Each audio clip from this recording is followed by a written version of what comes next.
حفله بلاك جوله المملكه 2024 وتقولي لنا ايه بقى عن جوله المملكه 2024؟ مثلا يعني شو قول لي انت، قل لي شو قول. الاجواء، التفاعل، اقامه الحفلات. هلا الاجواء لسه ما بعرف، هلا حاطلع واعرف لك، فهلا حاطلع شوف الاجواء.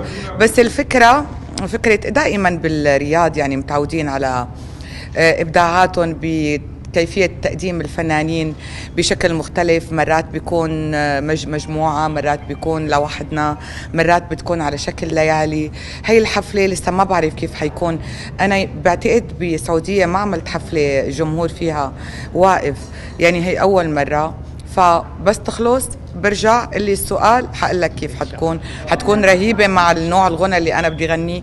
يعني مرتبكة، أنا قلت يا ربي شو بدي أعمل، يا ترى يا هل ترى أطلع بالتريننج مشان أركض على المسرح امشي، وهي أنا بحبها على فكرة، بعملها مرات وبحبها لما بشلح حافية وبتمشى هيك بين الناس، كتير كتير بنبسط فيها.